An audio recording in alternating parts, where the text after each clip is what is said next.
Salut à tout le monde, j'espère que vous allez bien, que vous vous portez bien et on se retrouve aujourd'hui pour le tirage horoscope sous le signe de la balance. Donc entendez bien que ce jeu ne parlera pas à tout le monde, donc si vous souhaitez faire un tirage plus approfondi ou un tirage personnalisé, je fais des consultations téléphoniques, la consultation dure 1 heure, elle a un coût de 40 € en tout, le paiement se fait par lien PayPal.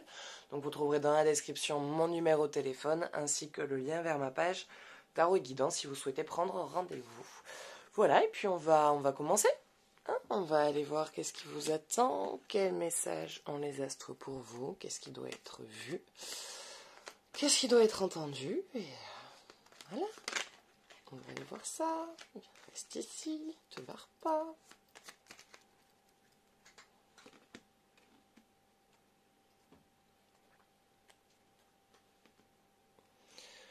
Le soleil. Bon, vous partez plus sur de la réalisation. Voilà, il y a des choses, il y a des projets, il y a des objectifs que vous aviez qui sont, voilà, qui vous êtes en train de le matérialiser. Il y a des choses que vous attendiez depuis un moment qui sont en train d'arriver. Voilà, hein, de toute façon, comment dire, voilà, les choses vous réussissent plutôt en ce moment. En ce moment, ça va bien, ou en tout cas, si c'était compliqué, ça y est, les complications s'arrêtent. Ça va aller plutôt bien. Voilà, il y a plutôt des bonnes choses qui vont arriver par la suite. Donc, s'il y avait des choses qui ont été mises en attente parce que c'était pas le moment, parce que vous n'aviez pas le temps, vous allez pouvoir vous en occuper parce que là, énergétiquement, on va dire que les choses sont propices pour vous. On va dire que la carte du soleil, quand celle-ci elle sort, c'est vraiment pour annoncer la réussite, la réalisation et la concrétisation. Donc tout ce que vous allez pouvoir entamer pendant cette période-là, voilà, c'est des périodes de cycle. Hein. Dans la vie, on va avoir des cycles où tout va bien aller, puis des cycles où il n'y a que des couilles, puis de nouveau ça va bien, puis de nouveau des problèmes, et ainsi de suite. C'est comme ça, et on peut rien y faire. Vous remarquerez, hein, chaque fois que ça va, c'est tout va bien d'un coup, et quand ça va pas, c'est tout va mal d'un coup. C'est tout le temps comme ça. Donc là, vous êtes dans votre période où vous rentrez dans un cycle où tout va bien, où les choses vont bien, et pour que ça continue, on va dire pour le cycle de bien dure plus longtemps que le cycle de pas bien, c'est le moment justement de pouvoir faire des choses que vous n'aviez pas fait jusqu'à maintenant, que vous n'étiez pas encore occupé, qui peut-être jusqu'alors vous n'y trouviez pas, on va dire, une réelle importance aujourd'hui. Vous ne rendiez peut-être pas compte que jusqu'à maintenant ça avait vraiment, voilà, que c'était vraiment important de le faire.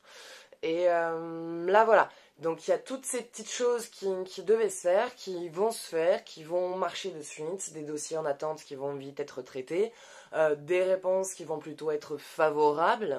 Voilà, s'il y avait une possibilité, en tout cas une idée de déménager en début d'année, c'est possible. En tout cas, les dossiers seront acceptés en tout cas, si vous en faites la demande.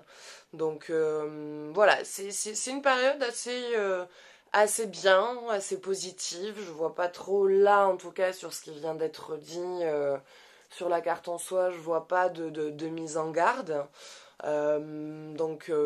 Voilà, vous inquiétez pas en fait. Vous inquiétez pas pour vous pour la suite parce qu'il n'y a pas en soi de gros problèmes, c'est plus justement des finitions, des réalisations, des projets et des directions à venir qui vont en direction de ces projets. Donc voilà, des fois je parle, je me demande si je répète pas juste des mêmes phrases en boucle ou si ce que je dis ça veut vraiment dire quelque chose. J'espère que vous m'aurez comprise.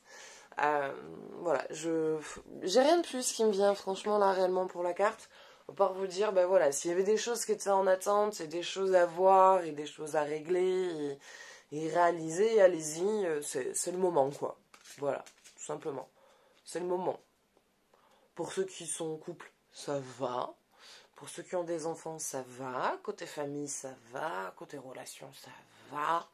Enfin, ça va, quoi. Il n'y a pas de soucis en quoi il y a besoin de s'arrêter. Allez, on va aller voir côté cœur. Qu'est-ce qui se passe pour les personnes en couple et pour les personnes célibataires?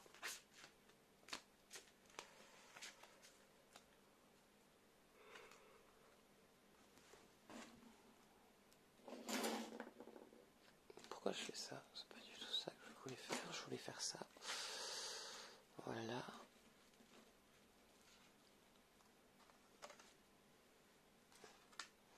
Exprimez votre amour. Lancez-vous, faites le premier pas. Bon, je dirais que celle-là, elle parle plus pour les personnes qui sont célibataires. Et voilà, il y a quelqu'un, il y a un coup de cœur, il y a un homme ou une femme quelque part autour de vous voilà, qui vous plaît vraiment, avec qui il y a je dirais une amitié déjà, on va dire, installée, ou en tout cas, voilà, vous vous connaissez déjà. Il y a une forte attraction, une forte attirance. C'est vraiment quelqu'un qui vous plaît sous toutes les coutures, avec voilà, ses bons côtés, ses mauvais, ses fissures, ses blessures, ses schémas, et vous acceptez tout ça de la personne, en fait. En fait, tout simplement, vous l'aimez corps et âme, et d'un amour universel et, comment on dit ça, inconditionnel. Il y a vraiment un sentiment voilà, fort, puissant, quoi. Ou même si, enfin, vous acceptez la possibilité que ça puisse être quelqu'un d'autre qui le rende heureux. Mais non, voilà, allez-y, pourquoi vous devriez laisser la place à quelqu'un d'autre alors que vous avez déjà tout cet amour? Et la personne, en fait, ne se rend pas compte que bah, vous avez ces sentiments-là pour lui. La personne en face de vous est attirée aussi par vous, voilà, donc vous ne faites pas de film, vous ne faites pas un scénar toute seule, mais lui ne le voit pas. Voilà, lui il ne voit pas que bah, ces sentiments sont réciproques. Comme vous sentez qu'il y a un petit feeling, qu'il y a une petite ambiguïté, mais vous voyez pas hein, qu'il est aussi amoureux de vous. Donc lui, il attend que ça passe plutôt que venir directement vers vous, alors que en pensant que vous ressentez pas la même chose. Et voilà, il va falloir, si vous trouvez le courage, bien sûr, hein, si vous le souhaitez aussi, hein, je suis pas là non plus pour vous dire ce que vous avez à faire, mais si vous souhaitez, voilà, être si vous souhaitez être ce partenaire pour ce compagnon, pour cette personne, et que quelqu'un d'autre ne prenne pas votre place, il va falloir que vous fassiez le premier pas. Ou en tout cas que vous lui exprimez, que vous arriviez, si vous arriviez, si vous y arrivez, que vous exprimiez vos sentiments.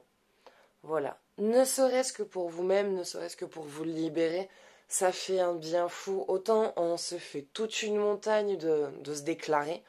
Vraiment, c'est à chaque fois, c'est un espèce de coup de pression qu'on se met lors de la déclaration à essayer de ne pas montrer qu'on est amoureux de la personne, alors qu'au final, on souhaite qu'il le voie parce qu'on souhaite partager ça. Donc, pourquoi se priver de le vivre? Parce qu'après, on a peur de s'éloigner de la personne. Mais si la personne ne ressent pas la même chose, à quoi ça sert de rester auprès de quelqu'un qu'on aime, qui lui ne vous aime pas et qui vous allez voir aimer quelqu'un d'autre? Tout ça pour pouvoir toujours rester auprès de lui et garder une souffrance parce que vous l'aimez. À un moment donné, il faut aussi se libérer et avancer et laisser la possibilité de laisser un amour plus grand et réciproque rentrer dans sa vie. Donc c'est pour ça aussi parfois qu'il est important, ou en tout cas que je dis, confiez-vous ne serait-ce que pour vous-même en fait, ne serait-ce que pour vous libérer. Finalement, on se fait toute une montagne d'une déclaration. On se fait tout un... Enfin, on a peur, quoi. On se fait tout un flip autour de ça et du coup, on se crée une espèce de blocage alors qu'il y a presque aucune raison à ce que la relation ne marche pas. Et ne serait-ce que vous, si vous vous confiez, déjà de un, vous vous libérez. Pof, vous n'avez plus à faire semblant de ne plus être amoureuse. Ça y est, c'est fait. Donc déjà, vous allez vous sentir plus libre dans votre comportement et dans vos agissements. Parce que vous ne serez plus dans un effort à faire « ne montre pas, ne montre pas, ne montre pas, ne montre pas ». Et au final, la seule personne qui le voit pas, c'est lui, parce que tout le monde autour le sait que vous le kiffez. Donc, parce que ça se voit, parce que voilà, ça émane de vous. Donc au final... voilà, donc ça reste toujours compliqué. Et pourquoi? Pour toujours garder quelqu'un en espérant qu'un jour il se révèle. Le fait de le confier, au moins, C'est comme vous dire ne pense pas à un éléphant. Vous allez penser à quoi? À un éléphant. Donc, plus vous allez vous dire n'y pense pas, ne le montre pas, ne le montre pas, ne le montre pas, plus ça va se voir. Alors que si vous arriviez En fait, au moment où on l'exprime, on lâche prise. On lâche prise sur cette émotion qui nous envahit, sur laquelle on bloque, sur cet amour qu'on ne doit pas exprimer, qu'on ne doit pas montrer.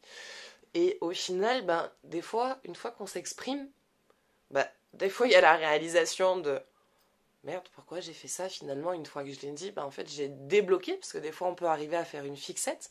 Ça nous est déjà tous arrivé. Bon, je pense pas que vous êtes sur ce niveau-là, hein. C'est là j'élargis, hein. Je ne pense pas que vous êtes quand même sur le mode fixette, pas du tout. Je pense que moi, enfin de ce que j'en vois, c'est que vous avez de réels sentiments. Et le fait aussi d'en parler, donc je redisais, je me répète, vous, ça vous libère, et la personne en face, ben, elle, ça la fait réfléchir.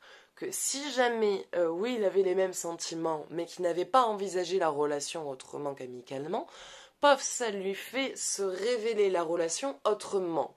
Et du coup, il y a beaucoup plus de possibilités à ce que votre relation se transforme en relation amoureuse, lui cédant à vraiment prendre conscience de ce qu'il ressent réellement en se disant, bon, en fait c'est ça, mais moi aussi je partage les mêmes sentiments. Donc il y a beaucoup plus de chances de toute façon à ce qu'une relation se mette en place une fois que l'un des deux s'est avoué, qu'aucun des deux n'ait avoué sa relation, ses sentiments. Donc voilà, c'est pour ça que je vous invite à aller faire le premier pas, ne serait-ce que pour vous libérer et pour, on va dire, accélérer la mise en relation avec monsieur. Parce que je vois, moi, je vois des sentiments partagés. Moi, je vois des sentiments partagés. Et moi, je vois une mise en relation derrière. Je vois une mise en relation derrière. Donc, il n'y a aucun... Enfin, je peux pas vous confirmer à 100%, vous dire à 100%, il n'y a aucun risque que vous preniez un refoul, parce qu'il y a toujours un petit pourcentage, hein, il y a toujours le libre arbitre. Et après, bah, c'est à vous de voir aussi de si vous vous sentez prêt ou pas à assumer aussi vous vos sentiments et à vraiment les déclarer. Donc après ça, tout dépend de vous et de votre préparation et de ce que vous souhaitez réellement développer avec cette personne. Donc voilà. Après, moi, je vois plutôt... voilà, c'est plus du positif que du négatif. Hein. On va garder une marge de 3% de négatif pour garder une marge parce qu'il y a toujours le libre arbitre et qu'il y a toujours des événements de la vie qui font que, parfois, des choses se passent et font que ça bloque. Voilà, parce que parfois, c'est pas le moment ou que finalement, c'était pas encore la bonne personne. Ou... Voilà, là après je saurais pas vous l'expliquer, mais voilà, des fois il arrive qu'il y ait des petites marges de manœuvre, mais voilà, c'est vraiment 3% quoi. Il y a quand même 97% de réussite, de réussite dans cette mise en relation. Donc j'ai envie de dire, tentez, allez-y, allez vers cette personne qui vous plaît, qui vous attire. Allez, et pour les personnes en couple, réconciliation. Ah, alors... pour les personnes en couple, réconciliation. Parce que généralement, celle-là, elle est liée. Une personne du passé revient. On oublie la personne du passé. Là, on se focalise sur la personne du présent. Donc, la personne qui fait partie de votre vie. Vous sortez, enfin, vous êtes, ou étiez, ou sur la fin, dans une période très compliquée du couple. Voilà, il y a des schémas, il y a pareil, hein, dans chaque situation de couple, il y a les cycles. Hein, il y a la première année, après il y a le cap des 5 ans, je crois, après il y a le cap des 7, le cap des 10, voilà. Il y a des caps comme ça, où d'un coup, le couple bat de l'aile, ça tombe, les deux vont pas bien, chacun est tendu, chacun a des reproches, a des trucs, enfin, il y a des trucs qui vont pas. Et voilà, vous avez traversé, c'est... la période où soit le couple arrive à passer ce stade et continue ensemble, soit il n'y arrive pas et il s'arrête. Et vous êtes en pleine dans cette traversée, quoi, dans cette grosse tempête orageuse, enfin très houleuse, très, très compliquée. Où vous êtes, vous, remis en question, votre partenaire aussi, vous avez remis le couple en question, la relation, qu'est-ce que vous vouliez, qu'est-ce que vous attendiez. Et vous la traversez. Voilà. vous arrivez à traverser la tempête. Vous ne faites pas naufrage, d'accord? Le couple traverse la tempête. Vous arrivez à traverser cette tempête. Il y a des périodes où le couple n'arrive plus à s'entendre parce que à ce moment-là, dans votre vie, en fait, il n'y a pas que le couple en fait qui va pas. Il y a le travail, il y a les amis, il y a la famille. C'est tout un tout en fait. C'est-à-dire que dans ces moments-là, c'est plus quand. Des fois, il y a des périodes où, oui, il y a des disputes, il y a des machins, mais tout le reste autour, ça va. Donc, il est plus facile de traverser cette épopée. Que là, pour l'un de vous deux, voire pour vous deux, il y a tout qui ne va pas autour de vous. Il n'y a pas que le couple en plus de ça, quoi. Il y a l'argent, il y a les collègues au boulot, il y a la voiture, il y a les factures, il y a les amis, il y a l'entourage, il y a plein de petits trucs, plein de petits problèmes en même temps qui vous tombent dessus et qui font que, quand à la base, il y a les problèmes, on se retourne vers le partenaire, on se retourne vers son conjoint, qui nous rassure, qui nous fait du bien, qui machin. Mais là, du coup, vous pouvez pas retourner vers votre partenaire parce que votre partenaire s'est tendu, vers vos amis c'est pareil, et donc toutes les charges de la vie qu'on peut évacuer avec son compagnon, c'est pas possible. Et toute la charge qu'on cumule avec son compagnon, on peut pas le décharger, vous pouvez pas le décharger avec le reste de votre vie parce que pareil ça va pas. Donc ça explose dans tous les sens.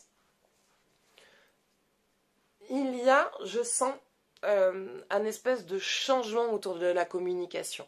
Parce qu'en fait, pendant cette période-là, on n'arrive pas à s'entendre, on ne peut pas s'écouter parce que nous-mêmes, on est en pleine rétrospection, on est en train de refaire toute une analyse de nous, de ce qui va pas, de ce qu'on veut voir changer, de ce qu'on veut garder, et de tout ça. Et donc, déjà qu'on n'arrive pas à s'écouter nous-mêmes, parce qu'il y a plein de trucs qui ressortent, il y a plein de trucs qui remontent, qui sont en train d'exploser. L'autre qui arrive, qui nous parle, on va lui dire, mais je vais t'exploser à la figure. Tu vois, ta voiture, je vais te la faire manger. Tes haricots verts aussi. Ton mur, je vais te le faire. Enfin, voilà, c'est une période où on peut rien entendre. Et les amis, quand on les écoute parler, quand on écoute leur histoire, on a envie de leur dire, mais atterris, mais s'il te plaît, mais j'en peux plus, mais toi aussi, tu vas manger un mur, quoi, mais vous me gonflez tous. Oh, mais tes histoires, j'en ai marre. Voilà, c'est une période où on n'en peut plus. Et il y a tout ce côté, on va dire, de qui n'allait pas autour de vous, où vous avez réussi, on va dire, un petit peu à remettre de l'ordre, à vous réécouter, à retrouver, on va dire, un peu de calme. Donc toute cette colère et cette tension se sont un petit peu calmées. Je dis pas qu'elles ont disparu, parce qu'il y a encore voilà, vous êtes encore un petit peu dans cette tempête, quoi. Mais ça va mieux. Ça va beaucoup mieux, elle commence à se calmer, on commence, voilà.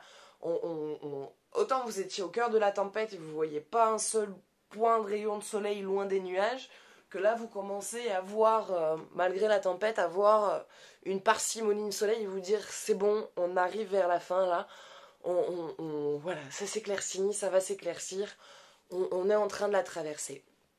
Et le fait de, voilà, je vois un changement, enfin, on va dire, dans le couple, où vous passez à une étape supérieure, à un niveau supérieur avec une autre écoute.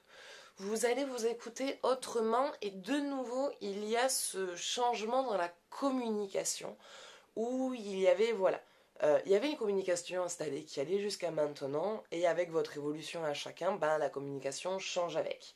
Donc la communication qui était bonne jusqu'à maintenant a commencé à devenir un peu négative et de nouveau vous êtes arrivé dans une période où vous n'arriviez plus à vous parler et vous n'arriviez plus à vous entendre. Et là, vous passez par une étape où ça y est, de nouveau, vous arrivez à de nouveau trouver les mots, à savoir de nouveau comment parler à l'autre, à entendre sans se sentir agressé ou jugé ou assailli de reproches. Et voilà donc. Cette période, si voilà, vous aviez peur que la relation s'arrête, de ce que j'en vois, elle continue. Voilà. Il y a une réconciliation, il y a une compréhension de certaines choses qui n'avaient pas été dites, qui maintenant vous allez comprendre. Voilà, il y avait des non-dits. Voilà, il y avait aussi des non-dits qui font que, voilà, ça pèse, ça se ressent, hein, on le sent, hein, quand il y a des trucs qui vont pas et qui sont pas dits, et qui viennent bloquer et qui font chier. Donc voilà, donc il y a ça qui se libère. Donc le couple, voilà, moi de ce que j'en vois, c'est le couple va être sauvé. Bon, allez, on va passer aux énergies, là, on va accélérer parce que ça fait déjà 20 minutes.